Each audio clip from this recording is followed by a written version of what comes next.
Officially official. Nick Foligno to the Toronto Maple Leafs. It's not lagging. Stop, Liam. Stop. You're not even a good troll. It's perfectly fine for me.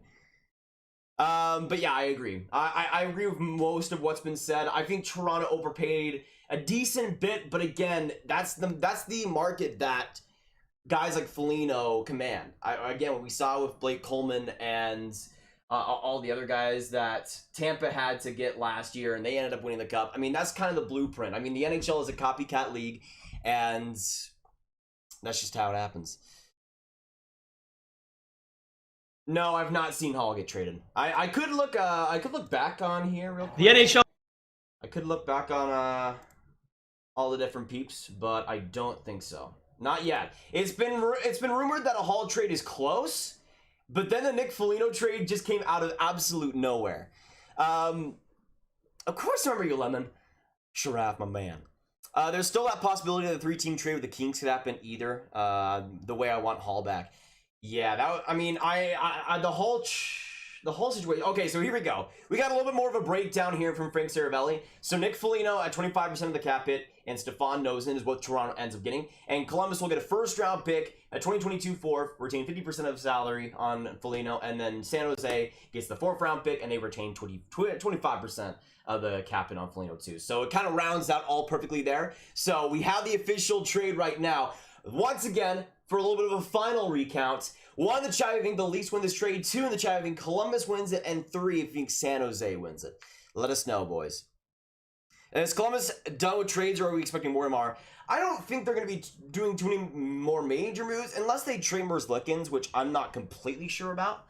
Unless they trade Merzlikins, I think they're pretty much done. But again, they got 2 first-round picks. Not the worst thing in the world. Yeah, I don't think Columbus is trading Line. I don't think Columbus is trading Line.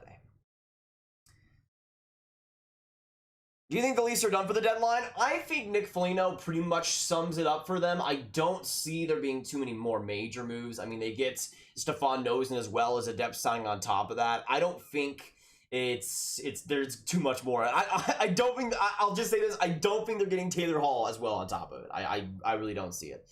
Nick Foligno, Sharks legend. Agreed. Just like Mike Hoffman, Sharks legend. Let me, by the way, put my light up. This is... My setup is so... Yeah, what the heck? Okay. I can put the light back here. Just barely. There we go. There we go. Hopefully that looks a little bit better. Tyler, of course I remember you, brother. Good to have you once again in here. We got 150 people back in this stream. Thank you all for joining us once again.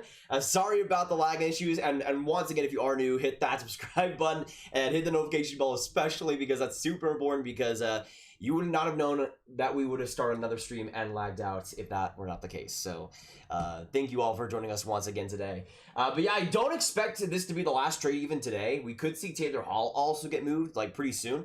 Once again, Darren Drager ended up having a tweet that a Taylor Hall trade was really close. So look at this, some hard work getting done today in Buffalo. Sources indicated Taylor Hall trade is getting close to this point. So we could see a Taylor Hall trade like right now, as it happens. Why is your setup changed so much, Jacob? Because I'm not in my actual house right now, because that house got flooded and now it has mold and there's getting work done on that. And my family's been in like 3 different houses this past 2 weeks or something. So that's why it's changed so much. And it's not been ideal. Grab, was there any other trades while I was gone? Between now and the last trade, or between now and the last video or live stream, we had the John Merrill trade, I believe, if I can go all the way back here. We had the John Merrill trade where Detroit ends up getting Hayden Verbeek and a 5th-round pick, and Montreal acquires John Merrill. Let me know down in the chat, who do you think wins this trade? 1 in the chat for Montreal and 2 in the chat for Detroit. Personally, I think for getting John Merrill for just a 5th-round pick and Verbeek is pretty good. Merrill's been a really solid, just shut-down D-man these past couple of years, and underratedly so. Like, he's been actually all right on Detroit, which, considering the situation he's in, is pretty miraculous, to be honest. And I think Montreal does well. Now, waiving Mete, I wouldn't have done it, but I don't think it's the worst thing in the world for them. I mean, obviously, a guy like Ekholm would be pretty good, but I'm not sure about it. And also we have this trade involving the Washington Capitals and the New Jersey Devils. The Capitals get the Arizona 3rd round pick, and the Devils get Jonas Siegenthaler. Now, Siegenthaler is one of my interesting bets because he's a guy that hasn't really played this year, but before this year, like the past couple of years before this year, he's been a really solid overall defensive skating defenseman that has a lot of value to his name. I think he's a player that, there are some people saying that he's, saying who, or not even knowing why he's gotten traded for a 3rd round pick, but he's a decent defenseman when he's actually given the time to be. And I think for New Jersey, that's a pretty decent deal, all things considered. I'm not really sure why the Washington Capitals are doing that, but they've scratched him like multiple times. And I think the last game they played him like for just a few minutes. It was really weird, but yeah, we'll see what happens. Greg, how's it been? Candy Cane, it's been pretty good. It's been pretty good. Love the leadership. And Nick Foligno, yeah, I think that's a pretty big aspect of this trade. I mean, they're not just getting the player, they're getting the personality involved, and with Nick Foligno being in charge almost of that Columbus Blue Jackets locker room, and the style of game that he's brought to the playoff picture, I think Toronto will definitely use that well, and I think we could see that Leafs locker room get or be better because of it.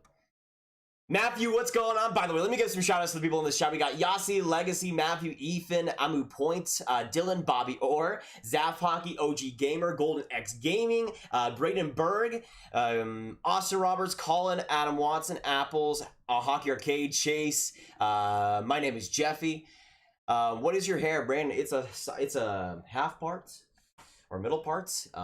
Popularized in the 90s, but is making a little bit of a return now. So there you go. Okay, so I think that's mostly what we'll see on the Nick Foligno front, but once again, we could see a Taylor Hall trade happen pretty soon.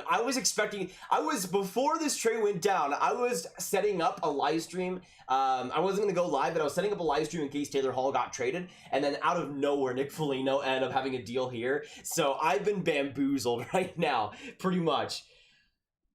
But I appreciate all you guys for coming back in here. If we can get back to 200 viewers or something, that'd be absolutely amazing. But thank you guys for joining us here today. And again, we're going to be going live for every single trade up until the last few hours of the trade deadline. We'll be going through a 4-hour live stream, a full one with a whole extravaganza. It's going to be absolutely amazing. And yeah, I'm really interested to see what the trade deadline looks like now, because we have Nick Foligno, we have David Savard off the books. Taylor Hall is, I guess, the biggest one left now. But yeah, let me know in the chat. Let me know in the chat, because one of the things I had about the trade deadline this year, and one of my bold predictions in I guess the earlier video today, was that Nick Foligno would get the most assets of anybody at this year's deadline, and or for Columbus they get the most assets of anybody at this deadline for one player, one forward, and they get a 1st round pick, they get a 2022 4th round pick. I mean, honestly, like, if we're being honest, that's more than what the Devils got for Kyle Palmieri and Travis Zajac. I'm just realizing this now. The Leafs could have got Kyle Palmieri for just the 1st. They didn't even have to give up the 4th round pick. That's a little bit, oh, I'm just realizing that now. And for the Islanders' money, the Devils put in Travis Zajac. That's pretty rough. That's pretty rough, not gonna lie. It's gonna be a late first, and this draft is gonna be weak. It's not a bad trade. Yeah, Clay, that's where I'm coming from. I mean, the thing is, I think giving up 1st round pick on paper is not the greatest. But yeah, this draft is just, it's a bunch of unknowns. And for Toronto, they don't need prospects right now. They got guys like Amirov, they got guys like Robertson, they got guys like Sandin. And even though I would have preferred a guy like Palmieri, Nick Foligno, I still think, fits a lot of those kind of subtle holes that Toronto has, especially come playoff time. And I think that leadership that he does bring is super valuable to them. What time are you going to be streaming? So tomorrow, I'm planning on streaming around, it might not be a 4-hour live stream. It probably will be starting around 11, because I know the trade deadline ends at 2 p.m. Central. Yeah, 2. Wait.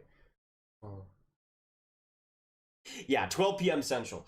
Or, not 12 p.m., 2 p.m., sorry. But yeah, I would say probably about 11 a.m. Central is what I'll probably be going for. Grab thoughts on my profile picture change. Adam, are you bandwagoning the Preds? I see you, brother. I see you. Who won the trade grab? Honestly, I'll still say the Columbus Blue Jackets, because to get a first-round pick, a fourth-rounder, and the stuff they got on that deal for a guy like Nick Foligno, who, yes, was their captain, but was 33, was obviously past his prime, and a player that they didn't really need too much. I think it's a pretty good trade for them. But honestly, like, I don't think the Leafs are getting stolen by any means. Like, yeah, getting a first-round pick for Foligno isn't the greatest, but it's like, he's the type of player that Toronto does need. Like, I saw so many people saying that Toronto needs a guy like Taylor Hall, and it's kind of just more the same for them. They don't need a guy like Taylor Hall. They don't need a guy like Nick Foligno, but I think Nick Foligno for Toronto helps more than Taylor Hall in Toronto, personally.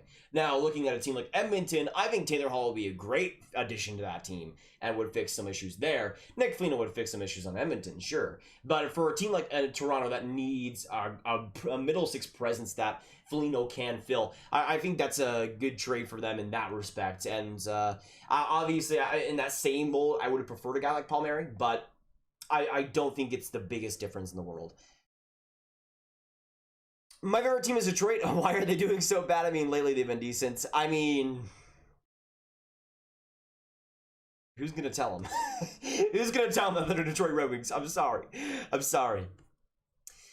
Foligno will most likely go back to Columbus in the offseason. I would not be too surprised about that, Zachary. I mean, that would be pretty interesting. Kind of how what's that one player? I don't know why I'm blanking on the name, but there's been instances of that in the past, and I would not be surprised if that's the case.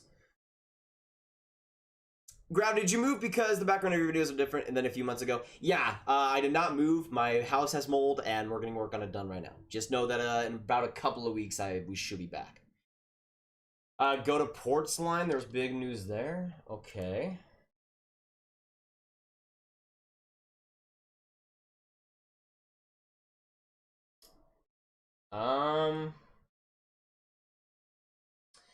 Looking ahead here, there's a very good chance Nick Foligno will re-sign with Columbus this summer as an unrestricted free agent. So there you go. There you go. That makes sense. That makes sense. I mean, obviously, Foligno's been on that Columbus franchise for a long time. He's had a home there. He's had a family there. That makes a lot of sense, though. I mean, it makes sense for Foligno, too, because he's obviously built a brand there. But even as a rental, I still think for Toronto, that's, again, not the worst.